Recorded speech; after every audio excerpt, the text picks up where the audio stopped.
الحمد لله الذي قال لنبيه وحبيبه قل هو الله أحد الله الصمد لم يلد ولم يولد ولم يكن له كفوا أحد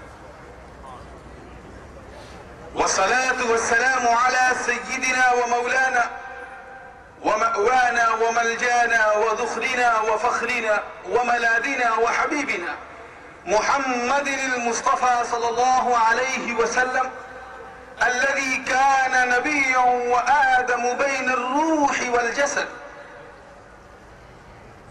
وعلى آله الطاهرين وأصحابه الطيبين إلى الأبد. أما بعد فأعوذ بالله من الشيطان الرجيم. بسم الله الرحمن الرحيم. ورفعنا لك ذكرك. صدق الله العلي العظيم وبلغنا رسوله النبي الأمين الأمي الكريم ونحن على ذلك لمن الشاهدين والشاكرين والحمد لله رب العالمين.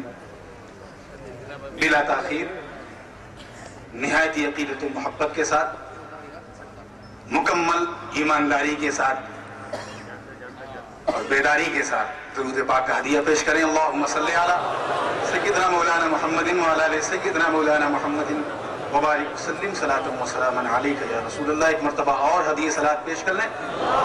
اللہم صلی علی سیدنا جد الحسن والحسین وعلی آل سیدنا جد الحسن والحسین. ایک مرتبہ اور پورا مجمع جھوم کے پڑھ لیں.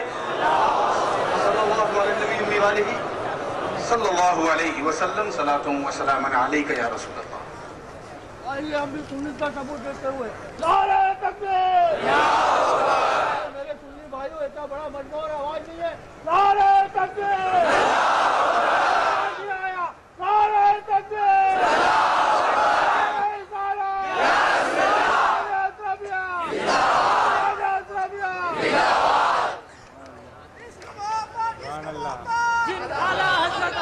میرا خیال ہے کہ یہ نعرہ جو ہے کام نہیں ہو رہا.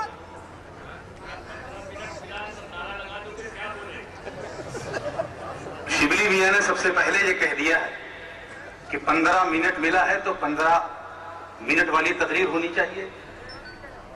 اور سلمان میاں نے تو پہاڑے کہہ کر بالکل واضح کر دیا کہ اگر سن لو کہ 4 تک تقریر ہوئی ہے تو سمجھ جاؤ کہ 15 کا پہاڑا 15 چوکا 60 منٹ ہو گئے. بالکل وہی ہے, وہی ماحول ہے. 15 اوور کے حالات بھی جو کرکٹ میں ہوتے ہیں اس کو بھی تمام مقررین نے ملحوظ رکھا.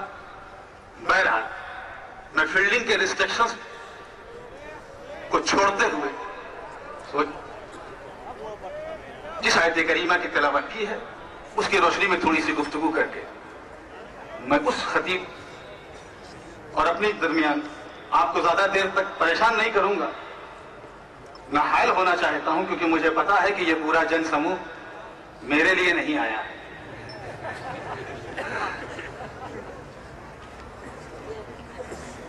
اور یہ بھی بتانے کی ضرورت نہیں کہ کس کے لیے آیا ہے. 2 عظیم المرتبہ شخصیتیں بیٹھی ہیں. ایک ولایت کا امام, خطابت کا شہنشاہ, اور ان دونوں بزرگوں کی دعاؤں کے سائے میں تقریباً 13 یا 13.5 منٹ کے آگے آنے والے بیان کو آپ بغور سماعت فرمائیں.